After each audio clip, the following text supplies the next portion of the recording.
welcome to, I don't really know what this is called yet, but this is my friend Ewelina, and she recently experienced all miracles are beautiful, but I think it was really the first introduction of her actively being aware of the miracle in the moment and as she moved through it. So I was like, hey, let's share this. Let's share this with the world, because the second I listened to her share it with our group, I got emotional. Definitely activated spirit. It was like spirit talking to spirit. And I think that's how we're going to walk with one another home, is like to continuously share in the manner of spirit connecting on a different level. So then this morning I was like, I should do this every week. This should be like a miracle Monday or midweek miracle or something. So if you're tuning in, I think we're making it a thing. Every week I'm going to find someone that has a miracle they would love to share. I mean, we're all experiencing miracles all day, every day. So this doesn't need to be anything significant, but I think it's really important I share how I'm actively practicing what I share every single day in the miracles I'm encountering. I'm gonna, it's such a different, like Evelina said to me right before we hopped on, you're like, it's so different to also hear other people experiencing it. Like it brings it less foreign and more like, okay, like this is actually a thing that we can all experience if that's the path that we're meant to be on. So, okay, before I scramble on too much longer, but this is my dear friend Evelina. If you're familiar with our channel, if you're on YouTube, you're probably recognize her beautiful face from the Patreon channel calls. But yeah, this was like a week and a half ago. Mhm. And I don't know, like, why don't maybe you should give some background? Like people are probably like, what? Like, how does she even care This about is for miracles? you. Yeah. I don't know. You want to give Yeah. a little background? We met 2 years ago? No, a year ago? Year ago, a little bit over a year ago. Yes, we connected, and it was also so beautiful and spirit led how we came into connection through like a local networking group. I was subleasing. So for context, I live in Connecticut and I was subleasing for a month in St. Pete. And I met Ashley through a local all women's networking group. And there was just something like I'm sure people listening, like they've met that person, they're like, there's just some sort of connection here. I don't know what it is, but I'm going to keep following it, and was very confused at some of the stuff you said to me at the first meeting. Like you had asked me questions about dreaming, and I was like, I have no idea what you're talking about, but there's just something about you. And you were so forward in wanting to connect, which I appreciated because I think we exchanged numbers that day. Mhm. And you suggested grabbing coffee or brunch. I was like, yeah, Yeah. because I was in town for just like another 2 weeks or something. So, anyways, we ended up grabbing brunch, and we kept checking in. I think once a month. We had like a once Yeah. monthly call check-in just to like touch base in life. And essentially those calls would just be me kind of pouring my heart out, you reflecting back to me some avenues and opportunities for expansion. And I still was like confused, but I'm like, okay, this Ashley girl's making a lot of sense. And the curiosity was still there. And then when you launched Lighthouse back in April, that's when I was like, okay, this is my opportunity to actually work and connect with you deeper. Because I mentioned at the beginning, like, I really want to work with you, but Mhm. I didn't know what that looked like. Finances were tight. I wanted to do one-to-one coaching, but I was like, ooh, I don't know if I could swing this. But then Lighthouse came up as a group container, a little bit more affordable. I'm like, yeah, this is it. This is it. Yeah. So, and Well, here and we you were are. kind of addicted to coaching at that time. Oh, Remember, we yeah, kind of had that that discussion too. at Oxford. It was like Yeah. you shared that you would love to do one-on-one coaching, but we kind of reflected that that was kind of your go-to, was this constant like seeking essentially the answers and guidance. And that's, you took a space before Lighthouse. There was what, 6 months About a maybe? year. Actually, about a year So because it was almost the whole year. was actually I just realized that now because I was working with three mentors at one time Yeah, at the which was beginning of yeah. ridiculous. Sorry, I love you, but I know. I mean, I really was like, I need more. I need to learn more. I need more people to tell me what to do. And then it was like this realization. I was like, I'm stopping cold turkey. And then I met you and you were talking about what you do. And I was like, oh, this feels really good. But I'm like, I just committed to not working with anyone. So I think the timing wasn't right there either. I also didn't know enough yet about what you specifically do. And I was just used to coaching like business mentorship, all that. And so a lot of self-development stuff because I did some workshops that were more kind of like personal. But yeah, I just felt like I needed to take a break and really, and I'm grateful because that year where I was alone was the space I needed to actually figure stuff out on Mhm. myself. Like I didn't have a Voxer or a group chat. I could text someone and be like, hey, here's what I'm going through. What do you think? It was like I Mhm. had to figure that out for myself. Mhm. And it was a challenge for sure. So, but That's I so came, beautiful.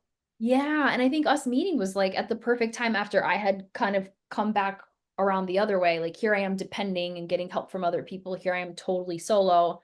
Where's the Yeah. meeting of both? So Yeah. it was just Well, and I perfect. remember the day that like you experienced the holy instant or maybe really was aware of your first miracle. I don't know what you call it, but it was like this most emotional day for myself. I remember we were texting back and forth and you're like, oh my gosh, I get it. Have you been telling me this for an entire year? Like, and it was just like you had this massive download, which I think, if anyone tuning in knew, A Course in Miracles is the program or the book or whatever you want to call that I use to unwind my mind. And that's really what you've been introduced to in this process as well. And really it talks about in there that it's not up to us to like change our message to people. And I never changed my message to Evelina, but I always intentionally did my best to come from spirit. So that means it was our spirits communicating. And Evelina, maybe the persona, the intellectual Evelina, wasn't prepared to really integrate it into her day-to-day life. So it's like spirit holds on to it. And then all of a sudden it is like the day you had where it's just like, I think in the new age movement and personal development, we talk about the veil being lifted. And to me, it would be that similar kind of moment of like, whoa, this looks so much different than I thought it did. Yeah. Like if Yeah. I don't, yeah, it's how you describe, I don't even know how to describe it. It was just like it kind of like clicked. I'm like, Yeah. oh, okay, I'm opening myself up to, or I've been opening myself up to it, but it hasn't really landed. And just something kind of clicked into place that time. Like, okay, I'm kind of getting it right now. Yeah. Oh, Yeah.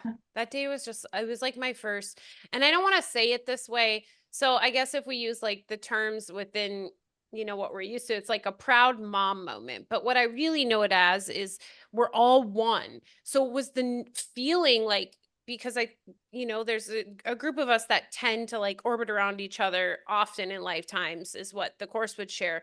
So I feel like we feel things greater when people in our orbit have a shift, right? Or an awakening or this or that.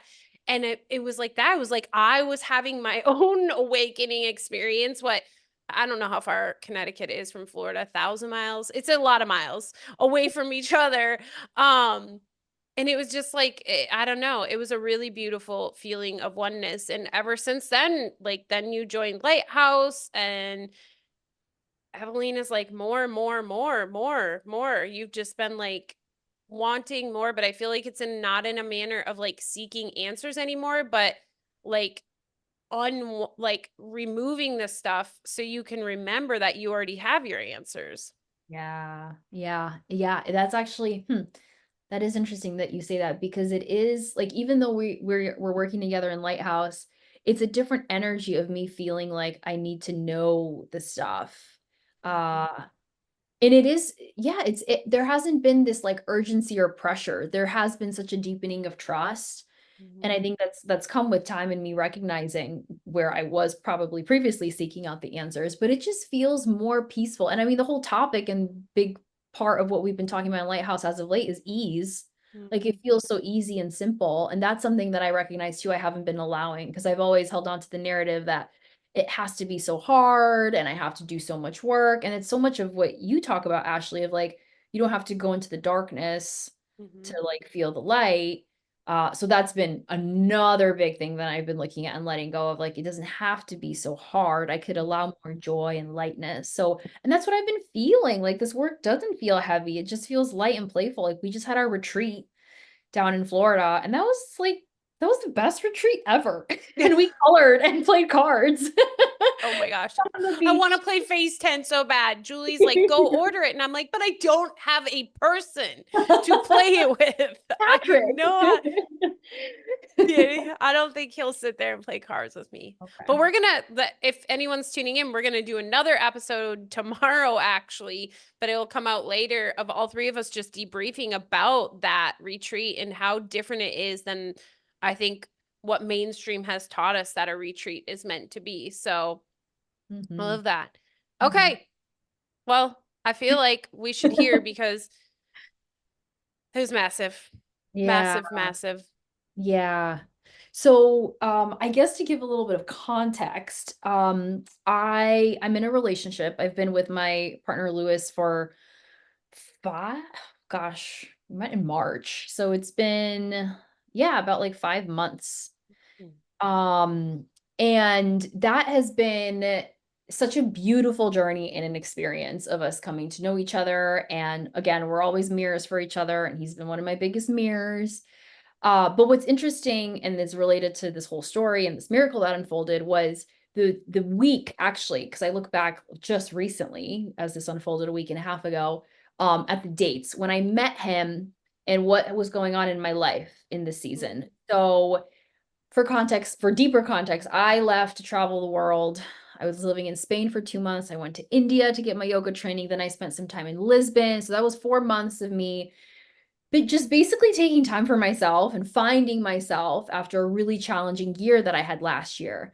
So when I got home from Lisbon in January, I told myself I need to go back. I need to go back to Lisbon.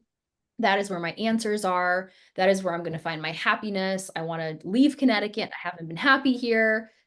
And I sent an email to a landlord the last week of March and I inquired about this apartment. And it was the only one single apartment that I inquired about. And because I saw it listed in like a local Slack group in Lisbon, I was like, this is perfect. This is literally everything that I would ever want in an apartment in Lisbon.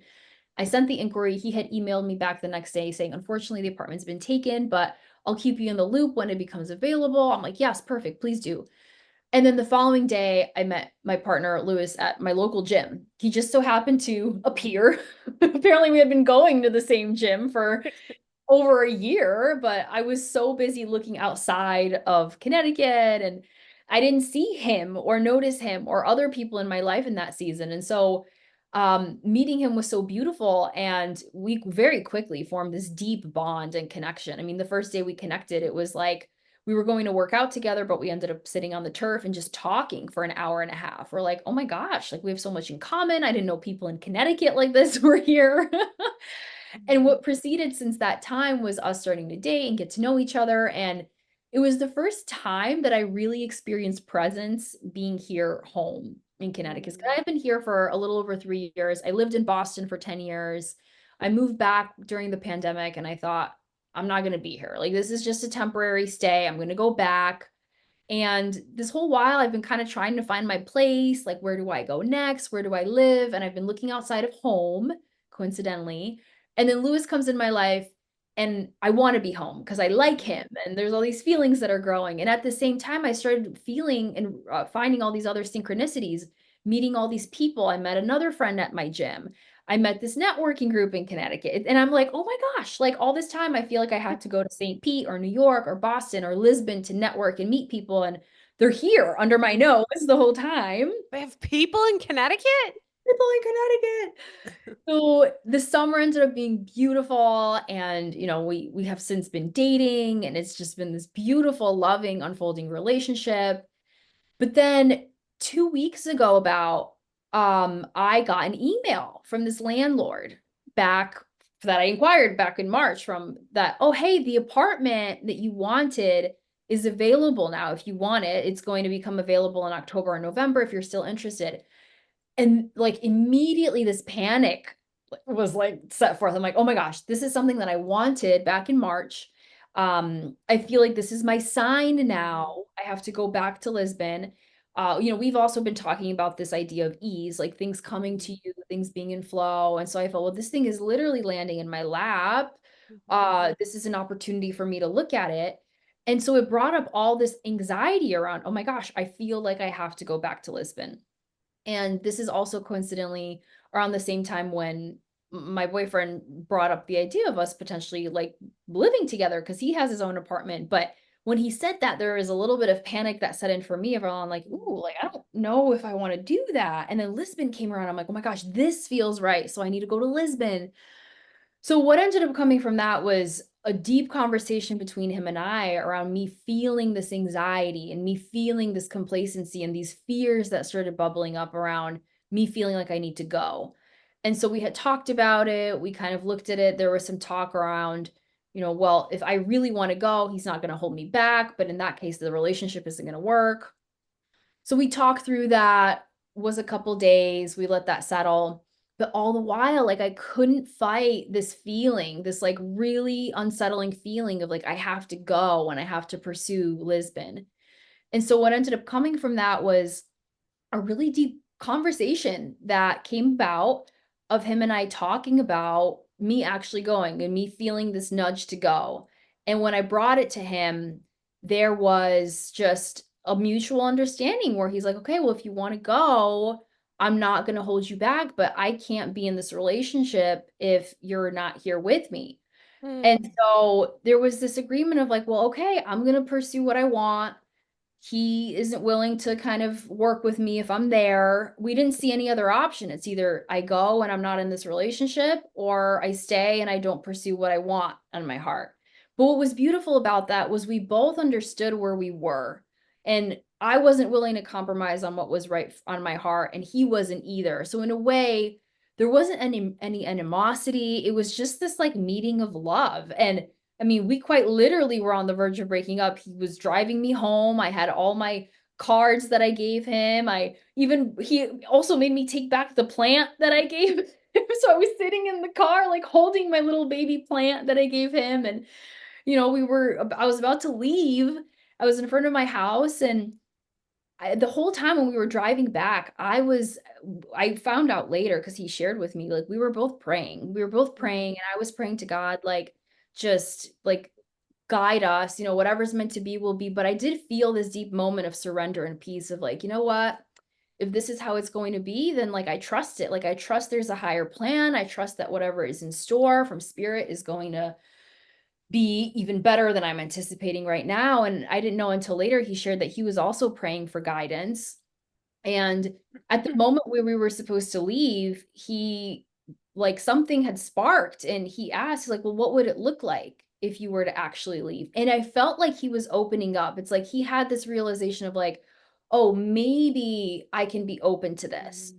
And so we proceeded in talking, and I had asked him, well, like, what changed and like all this. And he expressed that he had been praying, and, he asked for guidance. And there was this inclination for him to maybe put his fear of losing me in that moment aside and being open to what this could look like. And I realized, and this was the miracle moment that was so powerful for me, that I was like, oh my God, because I had realized in that moment that we both had similar fears and they were just playing out in very different scenarios. He had a very deep fear of trusting me to leave because he felt like if I go, then that's it. But I was like, I wouldn't go anywhere. I would just be away for a few months. I could see why that would be hard, but like, I'm not scared. Like, but I had a fear that I subconsciously, I think, was holding on to around from past relationships that I hadn't looked like. There was a long-term relationship that I was in for many, many years, for 6 years time, and that never worked out. And so I felt like I was carrying this weight and this baggage of the relationship having failed. And I needed this certainty with my current partner, with Lewis, knowing that, well, this has to work. Mhm. And so with me running away or me wanting to go to Lisbon, in a way that was me kind of wanting to just run away from it and wanting to, because I had my own fears in the dynamic too. And it was this beautiful moment where I recognized we both have the same fear. It's just showing up in different ways. But he, by opening himself up and expressing this, made me also recognize and soften a little and observe that, wait, my fears are here too. Maybe they don't have to like be so impulsive. Like I need to go away now. Mhm. And I need to make this drastic move. And so what ended up unfolding after that was us coming back together and meeting back with love. And the next day, I did share with him, you know, I am going to talk to this landlord. I just want to get this information. Let me just see what's happening and get a feel for what this Lisbon situation is like. But before I got on the call with the landlord the next day, I already knew in my heart that it wasn't about, it wasn't going to work. I didn't feel that same urgency and need to go anymore. I Mhm. got the confirmation I needed on the call. You know, the apartment is beautiful. It would have been a great fit, but I think I got a really beautiful sign from Spirit and that conversation where the landlord who I was talking to, he told me that the reason why the apartment is becoming available is because the current tenant who is living there moved from the UK to be alone. She left her partner, her boyfriend in the UK, and she had to break her lease early because she realized that, oh, I miss my boyfriend and I actually Mhm. don't want to be in Lisbon anymore by myself. I want to go back with him. Mhm. And I'm like, what are the odds of me being in that same situation of wanting to leave my partner here in the States and go to Lisbon to Just potentially like the only opposite. go? Yeah, to potentially only go and find out what I miss him too. Like I'm going to Lisbon to try to find some answer, but then I'm gonna like I don't know. I don't know. But after that, I felt so much peace and all of the energy and weight I was putting on Lisbon was totally gone. I Mhm. was like, this isn't something I need right now. If anything, you really helped me reframe this, Ashley, because I kept thinking Lisbon is my sign. Lisbon is my sign to go. And you said it so beautifully. You're like, yes, the AirPods. Like Lisbon is your gift, Evelina.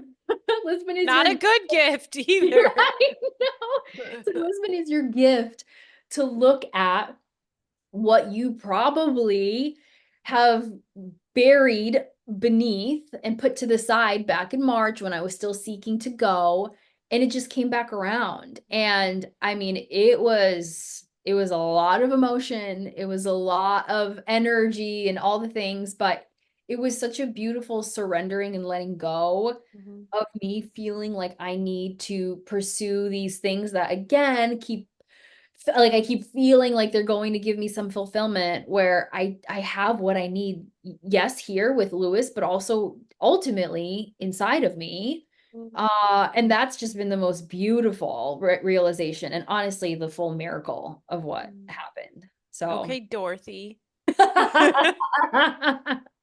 yes. Oh my gosh. Okay, so like there's so many things I want to respond on, but I first want to for the listeners and just for clarity for us because I think the word miracle has turned into like this shiny object, right? Like even think of like miracle morning and all this stuff to produce shininess, but I want to read the definition from the course because then I think you'll really get to see the miracle Evelyn is talking about. Because I think if you're tuning in and you're used to like this shiny object miracle, you're kind of like, okay, so you made some decisions and you felt better about them. But this is what a miracle truly is. So, a miracle is a correction. It does not create nor really change at all. It merely looks on devastation and reminds the mind that what it sees is false. So, to me, it was the moment that you were like, the realization of the fear and how the fear was operating and making these decisions from, his fear, like you said, they were the same, but they played out differently to your fear. And in that moment, you like were able to take this observer standpoint of seeing like fear doesn't have to run this. So if we just release the fear, then what do we have? And I feel like Lewis, he has a relationship with God as well in a different it doesn't matter. Ultimately, he was reaching out to Jesus and God as well, asking for guidance, which is through the miracle. That's how we receive our guidance because it's not that we need anything, but instead it's the correction that we seek because the truth is we are love. And so it's not like we need to be given love. You just need to be corrected and to see it in the manner in which it is. So I love that because I think the other piece, you experienced a second miracle before you got on that call or during the call with Lisbon because there was so much fear tied behind Lisbon of I think of loss of self, loss of badass Evelina who can do things on her own and she solo travels and all these different armors that you had up of fears.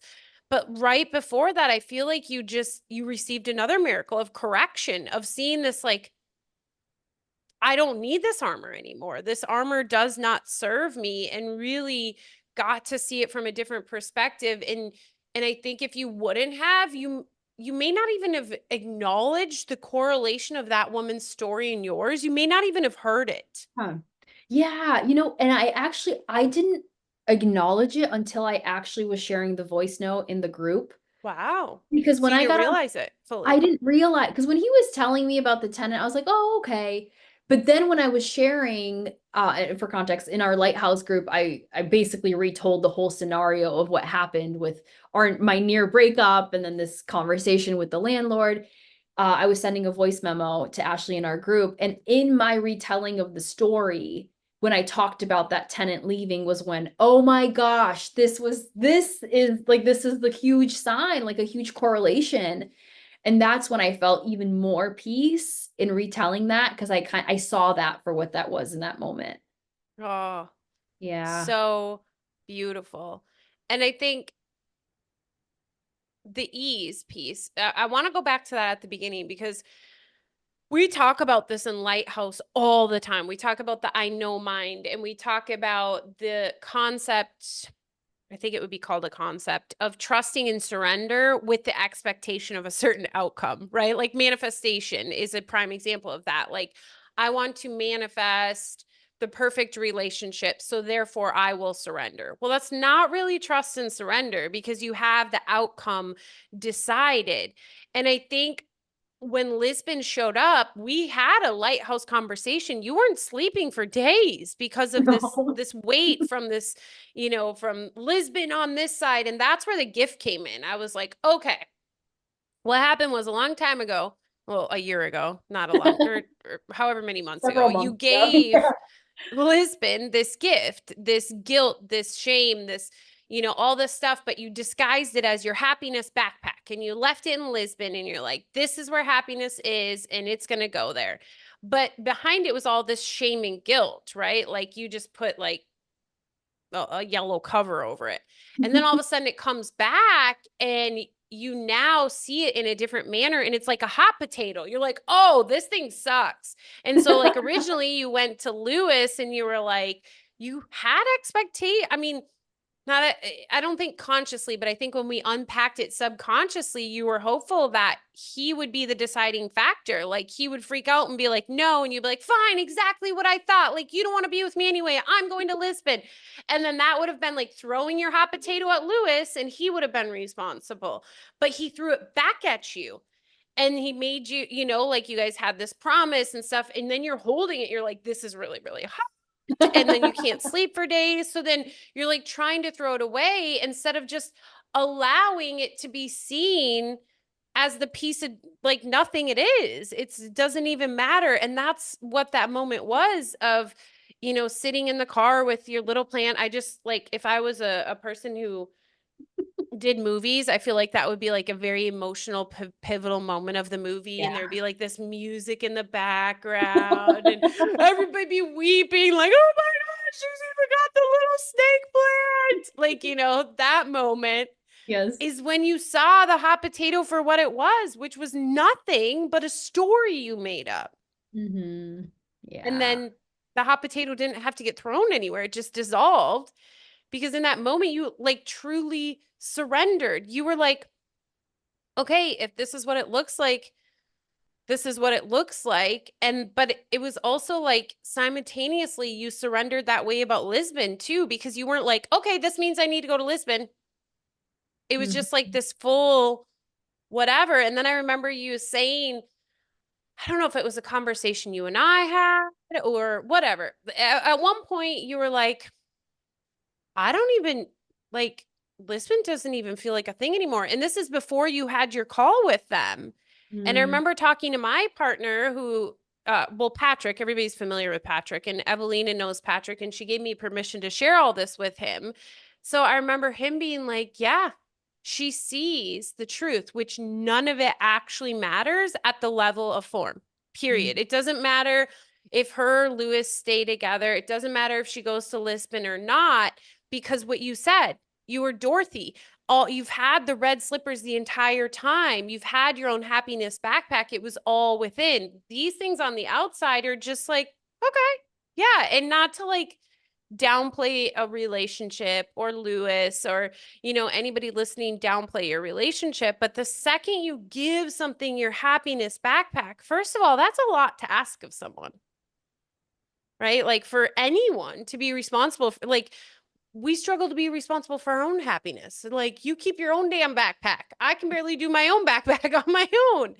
But the minute you do that is the minute that you believe that they're like your little God, that they will save you in any moment. And that's not the case. So instead, it's really about, we talk, we're doing the Jesus Ken book. Oh, that's an awful Yeah, representation. Yeah. forgiveness. Yeah. Yeah, Forgiveness of Jesus by Ken Wapnick. And he talks about, you know, moments like this of forgiveness, which is what happened to receive the miracle. And then like relationships and how we shift a special relationship. Like as I'm talking about this, I feel like that happened in that moment too. You shifted the relationship with Lewis from special to holy. Mm, You're yeah. you're finding, not finding, it's never a finding. You're remembering truth through your interactions with him, through your love with him, through your forgiveness with him instead of in him. Yeah. So, Yeah. yes, what do you, I mean, I just said so much. I feel like, oh, I love this. Yeah, yeah, no, and you sharing all this is helping me just unpack and see it even deeper and like all the layers of like beauty and miracles that happened in that. I mean, the other thing that was coming to mind as you were speaking is like the thing that was interesting, and this was when we had our Lighthouse call, is like when Lisbon came into back around, I saw that as my sign because it felt so easy because it like landed in my lap. I'm like, oh, this is the way it's supposed to be. I don't even have to search for an apartment if I want to move. This guy's giving it to me. Yeah, But like the fact that here. I know, but then I wasn't sleeping for 3 days and I couldn't decide. And then I think you and Julie on our call called it out. They're like, well, that doesn't feel easy, does it? And I'm like, wait, it Right. doesn't. So that was Mhm. another big thing that had me reflecting in that, like, ooh, this isn't what I think it is. And I think I knew, but it was this like grappling of, well, I have attached myself to this with so much certainty for so long because I knew that I wanted it. And so that was probably my ego gripping and white knuckling it having to happen. And then when we started unpacking it and me realizing like, oh, wait a second, maybe this isn't it. It's like my ego wasn't there yet to fully Mhm. acknowledge and release it. It's like it needed to still hold on to the story and me wanting to go away. And I mean, I don't know. I think about it. Like if I hadn't have had that realization with Lewis and we hadn't had, I mean, who knows? Well, actually, this actually brings up another point. And this was another thing that came to me as you were speaking that came up from our call was I already was certain in my knowing that I'm going to go to Lisbon. Mm. It's like there was this black and white thing of like, well, I'm either being with my boyfriend, I'm staying here, or I'm gonna go to Lisbon. But Mhm. the apartment wasn't even available. It was just Mhm. a, oh, here is an opportunity, maybe if you want it. There's other people interested, and Mhm. like I guarantee you, Ashley, like I'm probably the least viable person now to live in that apartment, even if I wanted it, because my situation is basically the same thing that the current tenant that's leaving and cut their lease Right. short is. Like, I don't think a landlord would want another volatile Yeah. person moving into his place. I hate that. I don't think that was a great like definition of what you are, volatile, but Well, we'll go with it. Yeah. in this situation, my volatile circumstances, Yeah. circumstances are volatile. But yeah, it's like I already kind of had the certainty that I have to go. But Mhm. I think about if, I don't know, we would have broken up because we were literally about to, and say we did, and then okay, I keep pursuing this Lisbon thing, and then that falls apart. I would have been alone, Crushed. brokenhearted, crushed, without my apartment that I thought I wanted. And oh man, I would have probably learned that lesson in such a hard way. But I think, okay, so now this is making me think back to the whole idea of ease and like Mhm. really not having to go through the hard to learn the lesson. I mean, not to say that I wasn't feeling so hurt and emotional. And it did feel heavy when I was crying and we were about to break up. But I think that was so beautiful how it unfolded. And the miracle was very light and like incredible that like I saw that situation for what it was in that circumstance. I probably could have saw it in other ways, but I imagine if like say it would have crumbled and I don't know, we would have broken up and then I pursued the apartment and it fell through. I would have learned that lesson maybe then, but oh my gosh, would that have been so much harder and that but that would have been me also forcing Mhm. that and like controlling and trying to fixate and hold true to the I know mine and all of that stuff. So I Yeah. don't know, it just came to me as an idea, but I think Well, go ahead. no, that's it. Well, I was gonna say, like, it's not about a learning lesson. It's about an opportunity for forgiveness. So when we don't use whatever I mean, like every interaction is an opportunity for forgiveness, whether it's forgiving or forgiving, the one word. And so that miracle, because it's not an actual thing, it's a correction. So if Mhm. it's not an actual thing, it's only a correction. In my mind, that would insinuate it's available the entire time. At any given point, you can shift your perspective, right? From that of fear to that of love, which is the miracle. And so it's not necessarily that the lesson wouldn't have been learned, but the forgiveness opportunity that was presented wouldn't maybe have been this is going to sound this the only words I can think of, like taken advantage of, right? So then later Yeah. down the road you would have received another forgiveness lesson very similar to, that's what we're doing every lifetime. Every moment is just the same forgiveness lessons being presented to us over and over and over again until we're ready to receive the miracle, right? Mhm. That's really like all it is about, is being ready to receive the miracle. And then, I mean, we could go deep into the course, but then it's up to spirit, right? It can look at it. Spirit's always adjusting the timeline, the past, the future, because it doesn't really, it's all right here in the present moment. Every time you accept the miracle, everything is adjusted, but that's not determined based upon you. And I think a key point you brought up, and I think that's where I was going earlier, but I went on a different tangent, is the I know mind. The second you got the email about Lisbon, your I know mind said this result is either I go or I don't go, right? Like that's what Lisbon is about. It's about I go or I don't go.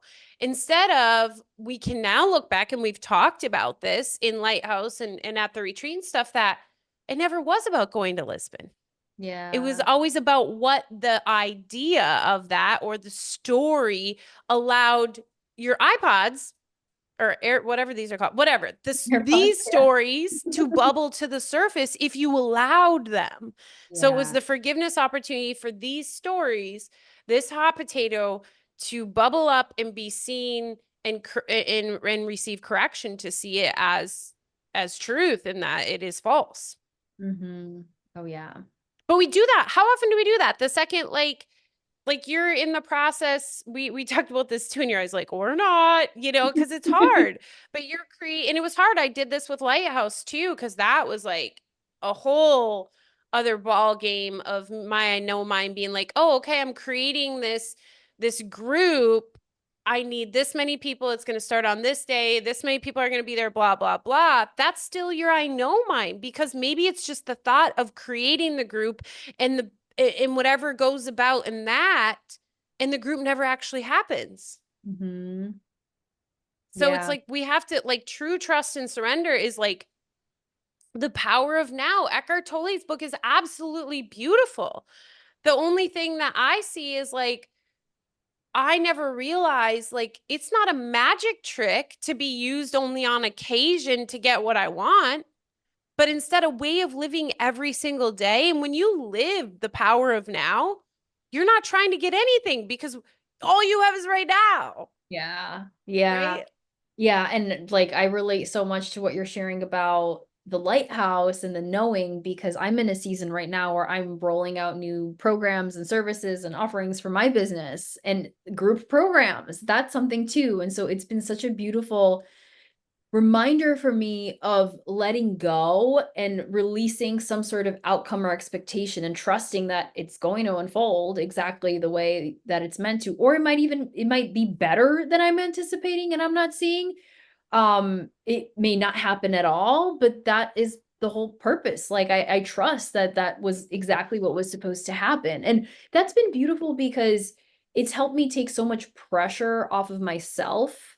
And not to say that I'm not striving as like I'm still, I'm still following the steps and I'm The still steps. pursuing what feels right, but I'm not forcing. And I think in the Mhm. past I would be so attached to the outcome and the certainty of like this has to happen this way, and when it didn't I would be so crushed and so Mhm. devastated, where now it's like, oh well, that's okay, like it's just like that's okay, it was just meant to happen anyway. What's Mhm. next? What can I learn from this, or where could this go from here? So Yeah.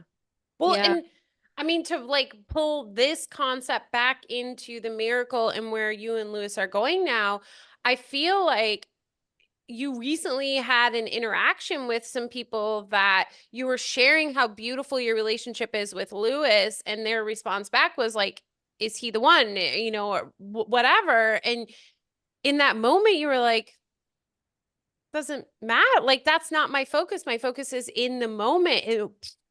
To me, that is the direct representation of the correction, right? Mm, Like the correction. Now you truly are just trusting. And I really feel it. Like you're not just like saying it. I mean, that's a whole different thing. Like we can say things, but if we truly don't believe them, it doesn't matter because it's your right. mind that matters.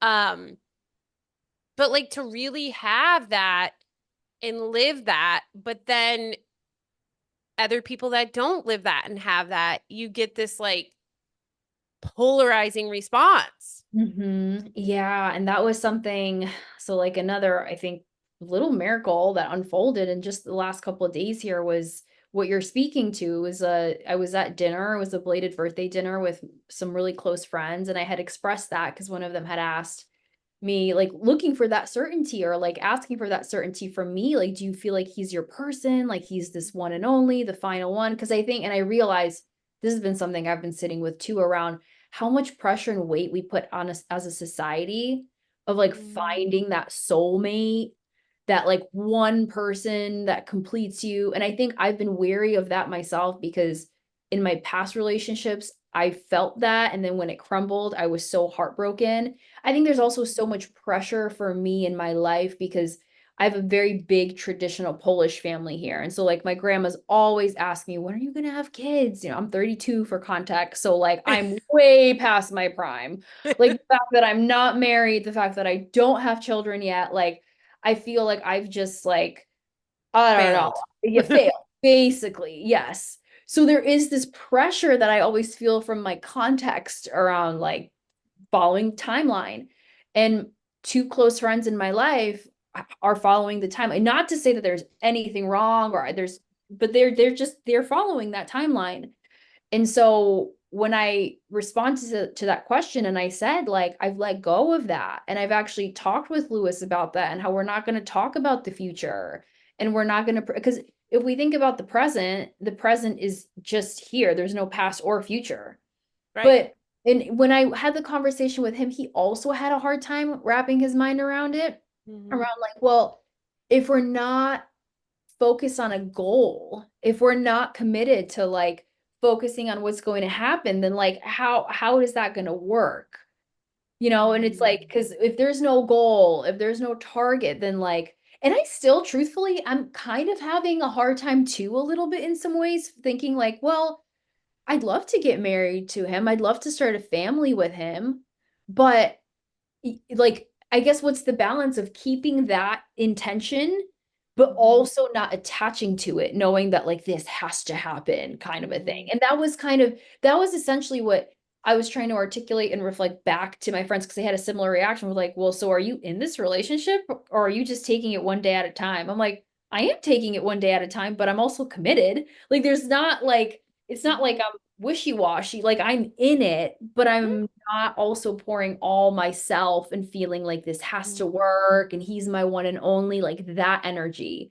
And Yeah. I think because I'm just wrapping my mind around it, I don't even know if I have the vocabulary or the words to like explain. That's why Mhm. like what my friend, their reactions of being triggered back to me was triggering me because I'm like, then I started second guessing myself. I'm like, wait, oh, I don't know how to articulate this, but like, so are they right? Am I wrong? Like, where do I land? And then that was the shame and guilt spiral on my end of like, oh gosh, I can't ever make up my mind. I don't know how I Mhm. feel, and on and on and on. Yeah. Well, it's so beautiful because we're going to have this conversation today. And I was listening to Love Has Forgotten No One. It's another one of Gary Renard's book in the series with Arten and Persa. And they're ascended masters that come talk to him, whatever. It's super cool and I love it. But one of the things, I think it was Arten or Persa, it doesn't matter which one, said in moments like that, which is just, again, so beautiful because you shared yesterday, I was reflecting this morning, and then we were going to talk today. They said a reminder that in moments like that, you have two choices. Do you want to be happy or right? Because Mm, happy and right are not synonymous, whatever. Because mhm, right, like in true happiness and peace and joy in this eternal love, right does not exist because wrong does not exist. So to really be in that place is just to lean in and, like you said, trust. And the goal thing and the looks for the future, even in that, of course, my ego popped in and was like, oh my God, Ashley, yeah, like this is one of the things you've struggled with. But I have not kept a to-do list in, gosh, it's got to be going on like 8 months now. And mm. I was like, I could pick it up right now, but I was like a to-do list master. It was so beautifully written out. And like, I'm going to check these boxes. And oh crap, I forgot to write that down, but I did it. So I'm going to write down and then immediately check that box. I'm Because, attacked. yeah, because if, oh, you feel attacked too. Yeah. We're relating here. Yeah. But when I really started to, when I chose my word of the year, which was trust, I was like, okay, I'm going to do this. I'm going to really lean in and trust. Well, then I think it's been since actually the beginning of the year. So 9 months. Oh, snaps. It's been a while.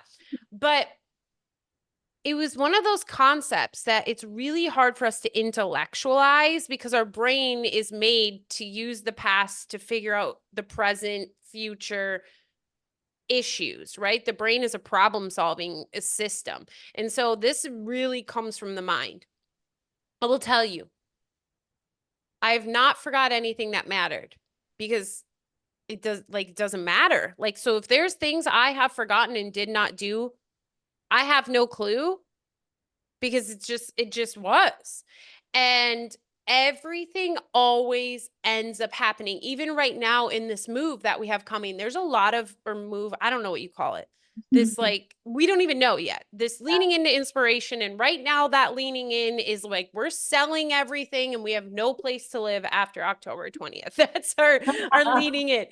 But there's so many things to do, like open a PO box, sell this, check my phone thing, like all these different things. And I find myself being like, I need to make a list. I need to make a list. But the question is a list going to cause me to do something that was going to get done anyway? Mm, No. If it's meant to get done, it will get done. If it is not going to happen, it doesn't matter how many lists I make, how many reminders I set. Somehow the reminder won't go off on my phone. Somehow the list will get lost and it will not get done. And I have lived that for at least 8 months now. And it is miraculously beautiful to see how true that is. But you know how much time I don't spend making lists or worrying about finishing my list or having the weight of my list anymore? Like that was really fear driven because it's the fear that you're not going to get it done. And so back to your point of like not having a goal about what this relationship is. You want to get married, you want to have babies. Okay. There's no reason to sit and plan something that is not happening in this moment. And I promise you, if it is meant to happen, one day there will be massive inspiration around it that it just happens. It yeah. aligns, Yeah. period. Mhm. So I don't know. Like, But that's a huge thing because we want to. That's what we spend our entire lives like planning for retirement or planning for this upcoming vacation or like it's always all about planning, but how does the planning change it? I don't know. I don't know. And I think when it comes to these milestone moments, I know I mean, maybe this is just my cultural, familial programming and conditioning, but the marriage and kids milestones are everything. Like if Mm, you don't get married, if you don't start a family, you essentially have failed. Like what other purpose do you have in life? Uh, mhm. and I've been through seasons of like pushing against that, and now I find myself coming back and opening myself back up to it. I was in my hyper independent girl boss, I don't need a man type of era. And like that's a whole nother story. And now I'm That's a coming whole nother whole other multi-episode level. series. Yeah. And now I'm finally coming back to, well, no, I actually think like I would really want to start a family one day, and like just opening myself up to that idea. I have no idea when that's going to happen, but I think I still find myself feeling the pressure when people ask questions like that. Like, is he the one? When are you going to get married? When's the family going to come? I'm like, oh my God. Like, ooh, it's like, I don't know. I don't think I felt more weight in my life around doing something more than that. It's those two Mhm. milestones. Mm. And I don't know, like if anyone listening can relate, but like I see this a lot in immigrant families because I'm born in Poland. So there's more of this like traditional type of thing. But regardless of that, I mean, even like a lot of my American friends that I've met too, they feel that too. Mm. So I guess to that, I'm really unraveling my mind from those timelines and Mhm. needing to do stuff at a certain moment and trusting that it's going to happen if it's meant to and when it's meant to. Yes. And like, let's be honest, Evelina, like you just recently have really stepped into this place of surrender and trust, and you done screwed up that timeline far before this moment. So, like, what's the difference now? It's just the ego seeing that you're actively now not choosing to live in the narrative of needing to plan or needing to follow a timeline. Before, you were like, bothered by it, right? Like you were very aware that you were missing the timeline and that you were choosing this, girl power thing. And I'm sure every time you saw your grandma and she said something, you felt massive shame and guilt, right? And so the difference is the ego sees that you're like going to do the same thing you've always done, right? It's just kind of not care about the timeline, but you're actually not going to care this time, meaning you're not going to allow your not caring to create shame and guilt. Yeah. And I think the biggest thing that's been coming up for me as of late, and actually a thing that you shared right before we press record, is these moments in my life where because my narrative that I've held on to a lot is like, I don't know how to trust myself. And I think that's been steering the boat a lot or driving the ship, whatever that expression is. Uh, because the influence and the reactions from people in my life are so strong. Mhm. But it's like when I really take a step back and zoom out, I actually know what it is that I want to do. I just get swayed when I do choose or say something that Mhm. feels right. And then I see the people reflecting back to me, maybe their opinions, and whether that's questioning my belief or telling me, no, you have to do it this way, or the pressure that I feel. So it's been really hard to just like stand in my truth and like maintain my knowing. And this is where a lot of shame and guilt will come up for me because I question that and I second guess myself around Mhm. like, wait, is this actually what I feel? Because no one else is like feeling this way. And Mhm. I very much feel alone a lot of times and like, am I Mhm. fucking crazy over here? Mhm. Like Yeah. saying this stuff and like getting this pushback. I Mhm. don't know. No, I mean, I think that's a huge, like, at least it's something I went through early on in introduction to the course and stepping in because we're still very much like spending the majority of our time in the ego belief system and we're having glimpses of it. So we're constantly comparing ourselves to this ego belief system in those moments. And so actually like a message I sent in the group thing, actually came from Patrick because he was like, well, she's talking to herself. Is when you were confronted with some of these questions and things around like love isn't meant to be easy. Love is meant to be hard. And that is the way, you experience love. And then you started to grapple with the old you would have like shifted your narrative to match everyone else's narrative and all of this, but that person saying that was you saying it to yourself. So it's like early on you're so much more aware of the ego statements and the ego's pull back, and you're not fully above the battlefield, so you feel you feel the conflict that has always been there ultimately, but you're just actually aware of this conflict. And those are the moments of remembering that, first of all, you're never alone. Spirit's always there, God's always there, Jesus is always there. And that if, in fact, the ability to obtain peace and happiness consistently, right? Not this dopamine roller coaster, was a universal understanding, then we would all be there. Mhm.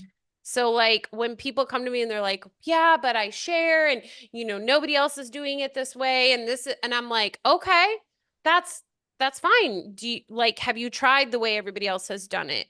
Are they happy? Do they have what you are seeking? And the answer is always no. So like stepping into this is really doing things differently, way differently. Like personal development feels so fun and comfortable because it's really you're doing the same exact thing, just you're analyzing what you've always been doing. You're not actually changing anything. You're just sitting there having like hour long, no, not hour long, let's say week long discussions, unpacking this one thing you did because you want to understand what it means, when really it doesn't matter what it means. Yeah.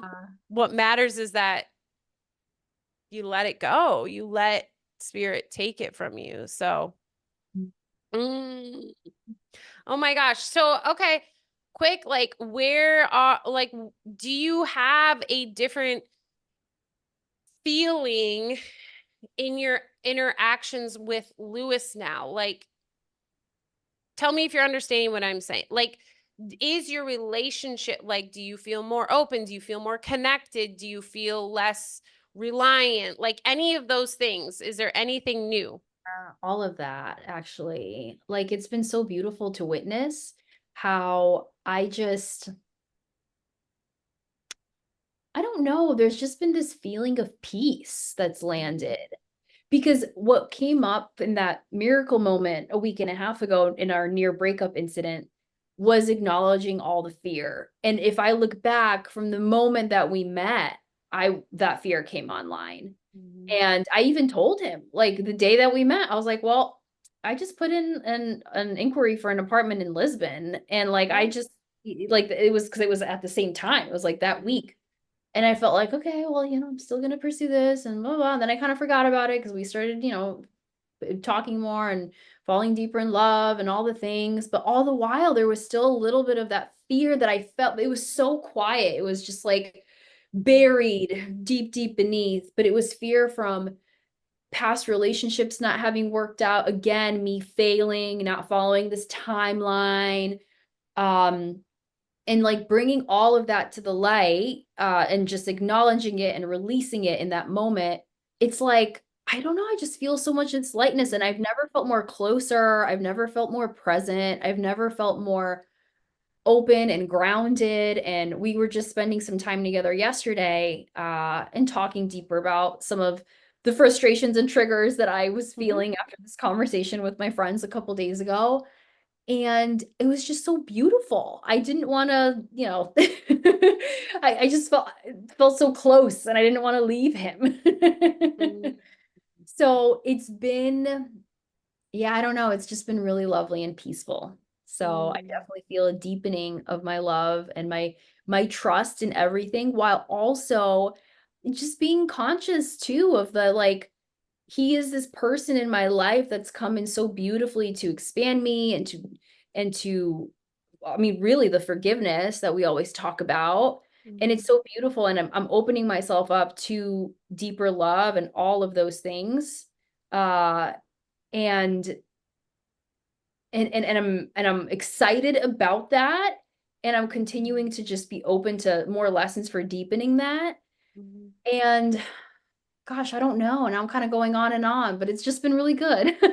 No, it's beautiful. So much better. Yeah.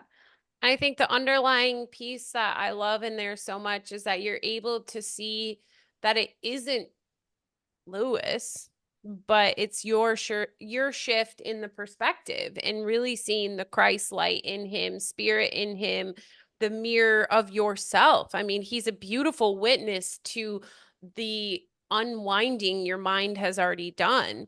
And so, of course, you want to stay with him longer because he is directly that witness of that. And then when you step away and you go see your friends, that is a witness of still some of the pieces of the mind that are like, no, this doesn't make sense. And, very fear based, still in a place of fear. And it mirrors that back to you. But I think a key piece you said there too is you allowed the darkness to come to the light. You didn't go digging for the darkness that night. Neither did Lewis. You both just prayed and made space for the darkness to bubble up. But, we'll talk more at the retreat. We're often taught that the way for you to have experienced such a massive transformation, or what we call the miracle, that night, you would have had to sat and analyze all these deep narratives about what Lisbon meant and what Lewis meant and why and blah, blah, blah, blah, blah, and gone into the dark with your little excavating tools, and just tried to figure it out and tried to bring the light there, but light can't go to darkness. Mhm. So I think that's so beautiful that you did nothing. I mean, Yeah. you were just open. Yeah. And I got exactly what I guess I needed or needed Mm-hmm. to come up in the moment. So it was so beautiful. Yeah. Yeah. To wrap this fully up is really, if we think about it, it was a car ride, however many minutes it was, that you both did nothing but trust and surrender, Mhm. which really is doing nothing. And I truly, I shared with you in the group, in that car ride, I never have felt so much like deep peace and Mm-hmm. like I was praying and I just was telling God, I'm like, whatever happens is gonna happen. Like I just trust it. Like I fully was anchored in so much. It was weird because I mean I was crying and there was all this chaos, but I Yeah. really felt peace. I felt so much internal peace in that moment. I'm like, Mm-hmm.